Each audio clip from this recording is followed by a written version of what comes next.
Diets and workouts, you've done the work, so why can't you get to your goal weight? That's because up to 70% of your weight is predetermined by your genetics. So while you've been told that it's all about your willpower, you're actually fighting your biology. Don't do it alone. Found's Doctor Design program uses medication as part of a treatment plan that targets your body's unique biological needs, so that your body works with you and not against you. Take the quiz at joinfound.com to see if Found's weight loss program is right for you.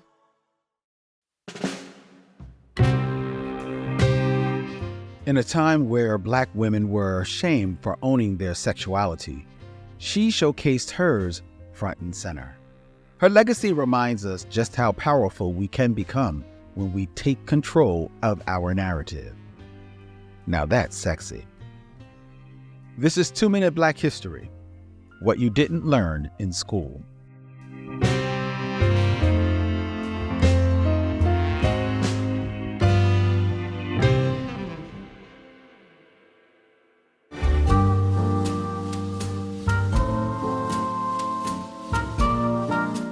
She sparkled under the stage lights, dazzling the audience with her charm, humor, and risque costumes.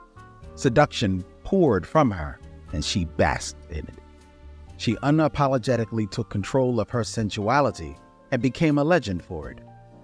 Tired of Jim Crow America, Josephine Baker moved to Paris.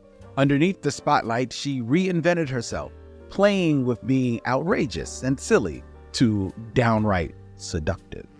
And in a time where Black women had to work infinitely harder than white women to fight against respectability politics, Baker's erotic performances weren't merely entertainment, it was her taking a stand.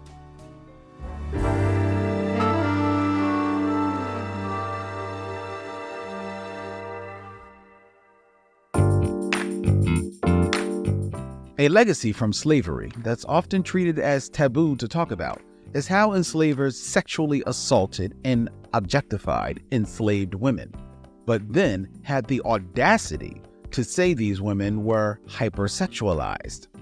The damage of this legacy can be still seen within rape culture, the Me Too movement, and how Black women's bodies and exercising their sexuality is policed.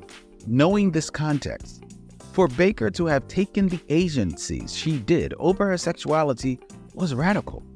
She understood that to control her erotic narrative was empowering. It meant that only she had the power to define herself. How can we reimagine our pleasure as a freedom practice? How does sexual liberation tie into Black liberation? Our liberation should be rooted in all forms of pleasure. Our bodies and what we do with them is our choice. In order to move towards the future, you've got to look to the past. This has been 2 Minute Black History, a podcast by Push Black. If you enjoyed this episode and want to show your support, please rate and subscribe to our podcast. Together, let's celebrate and honor the legacy of Black history.